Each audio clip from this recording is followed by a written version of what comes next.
대한민국 청소년의 회 뉴스 안예영 인턴 기자, 작년에 수능을 친 수험생들부터 융합형 인재를 기르고자 하는 목적으로 문과와 이과에 대한 구분을 없앴다. 증문, 이과의 수능 시험 점수 및 성적 산출을 통합한 것이다. 그러나 이로 인해 이과생들이 상대적으로 유리해졌다. 지난 2022학년도 대학 수학 능력 시험에서 수학 1등급인 학생 중 무려 90%가 이과생인 것으로 추정되었다. 이과생들이 문과생보다 수학이 강한 편이기에 수능 점수를 통합 산출할 경우 이과생이 크게 유리하다. 또한 이과 통합으로 인해 교차 지원을 하는 경우가 늘어나면서 이과생들이 문과를 차지하게 된 이른바 문과 점령이 현실화하였다. 같은 점수라면 교차 지원에서 문과로 지원했을 시에 더 상위권의 대학에 합격할 수 있게 되면서 다수의 이과생이 문과로 지원했다. 실제로도 이번 입시에서 서울 중위권 대학의 자연계에 지원할 생각이던 학생들이 고려대나 연세대와 같은 서울 상위권 대학의 인문계로 지원하여 합격한 사례가 많았다고 한다. 지역에 있는 주요 대학 자연계의 학생들도 서울의 중상위권 인문계 대학에 합격한 경우가 많았다. 종로학원의 입시 자료에 따르면 자연계로 지원했을 경우 홍익대 실내건축학과와 건국대 화학과에 지원 가능한 수준의 학생이 인문계로 지원하여 연세대 중어중문학과에 합격한 경우가 있다고 하였다. 숭실대 건축학과 서울과 기대 화공생명공학과에 지원 가능한 수험생도 연세대 국어국문학과에 합격하였다고 한다. 이처럼 이과생이 문과로 지원할 경우 훨씬 상위권의 대학을 지원할 수 있게 되기에 이 점이 커서 교차 지원이 많은 것이다.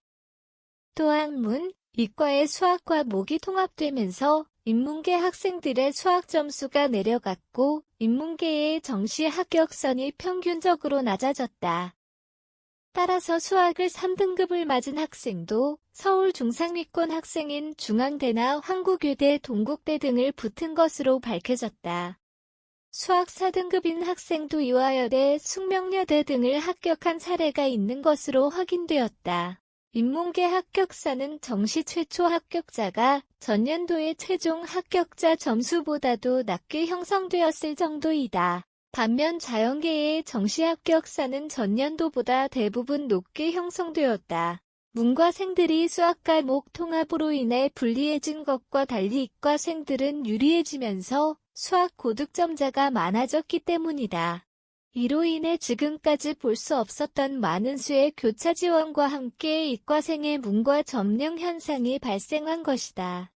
대학의 이름을 보고 인문계 상위권 대학을 선택할 것인지 아니면 취업을 고려하여 인문계보다는 공학 계열을 갈 것인지를 두고 고민하는 학생들이 많아졌다. 연세대와 고려대에서는 교차 지원으로 인문계열 학과에 진학한 수험생이 거의 절반에 도달한다고 한다. 교육부에서는 이과에 따른 유불리가 없을 것이라 여러 차례 발표한 것과 달리 문과생이 구조적으로 불리함을 겪으면서 정책 실패라는 이야기까지 나오고 있다. 국민의힘 정경희의 원실의 입시 자료에 따르면 서울대에서 교차 지원이 가능한 인문계 사회계 예체능계의 정시 최초 합격자 486명 중 44.45에 달하는 216명의 학생이 이과생인 것으로 드러났다. 비교적 이과와 관련 있어 교차 지원율이 높으리라 예측되었던 경제학부의 교차 지원 합격자가 44.0%이며 심지어는 인문, 사회계열 사범대까지도 이과생이 높은 비율을 차지했다. 서울대 영어교육과의 교차 지원 합격자가 63%였으며 지리교육과는 무려 71%의 비율을 보였다. 상경계열뿐만 아니라 어문계열이나 사범대까지도 교차 지원자의 비중이 높은 것을 보면 알 수 있듯이 대부분 본인의 성향이나 진로를 위해 학과를 선택한다기보다는 대학의 이름, 대학의 간판을 보고 학과를 선택했다. 이번 대학 입시에서 이과생이 강세를 보이는 것과 교차 지원이 증가할 것이라는 점은 예상되어 오던 결과이지만 올해 입시에서는 교차 지원이 더 늘어날 것이라는 전망까지 나오고 있다. 종로학원에서 발표한 조사 결과에 의하면 2023학년도에 대입을 준비하는 재수생 770명 중 44.4%의 이과생이 문과로 교차 지원할 생각이 있다고 답했다.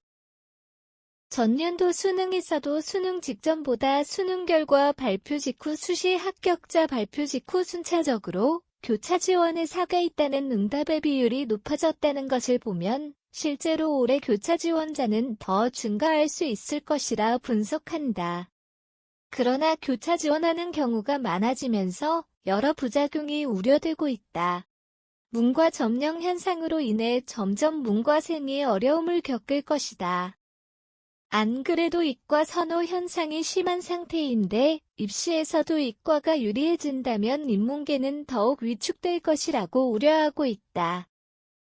상위권 대학에 자연계 학생이 들어가면서 인문계는 대학 입시에서 밀려날 수밖에 없는 상황이다. 또한 교차 지원의 증가는 문과생의 어려움이 증가할 뿐 아니라 대학 이름만을 보고 상위권의 대학에 지원하다 보니 과에 적응하지 못하는 경우가 많아질 것이라고 우려된다. 이로 인해 재수생이나 반수생도 증가하리라 추측되고 있다. 교차 지원을 통해 이과생들이 상위권의 대학에 합격할 수 있었으나 막상 대학을 진학하고 나서는 어려움이 많아 또다시 반수나 재수로 연결될 수 있다는 것이다. 이와 같은 이유로 반수생이 증가하면 대학 측에서도 어려움을 겪을 수 있다. 대학에 온 학생이 전공이 맞지 않는 등의 문제로 반수를 하여 다른 과로 빠지거나 다른 대학으로 빠지게 된다면 등록금에 손실이 생기게 된다. 편입생을 들여 결혼을 채우기에는 학비 상비는 기간이 생기기 때문에 반수생의 증가로 인한 대학의 손실은 불가피하다. 현재는 자연계 학과에 들어가기 위해서는 과학 탐구 과목을 응시해야 하며 수학도 미적분과 기하를 응시해야 하는 조건이 있다. 반면 인문계에 지원하는 것에는 딱히 조건이 없어 이과 학생이 더 쉽게 지원할 수 있다. 현 입시의 교차 지원 문제점을 우려하는 사람들은 이러한 지원에 대한 대학 전형 방식을 고쳐야 한다고 의견을 내놓는다. 한상무 수석 대표는 인문계에서 사회탐구 과목의 변환 점수를 높이는 식으로 정시 전형을 고쳐야 한다고 말했다. 교육체계의 문제에 대학도 평가 방법을 바꿔야 한다는 것이다. 올해 있을 수능과 대입에서도 이러한 현상이 지속하다 보면 교차 지원자는 더 증가할 수 있기 때문에 혼란을 막을 수 있을 방안을 구상이 필요하다. 대학 이름만 보고 교차 지원하여 본인의 적성과 맞지 않는 학과로 진학하게 될 경우에 부작용들을 줄일 수 있도록 하는 대입체제의 보완책을 내놓아야 한다.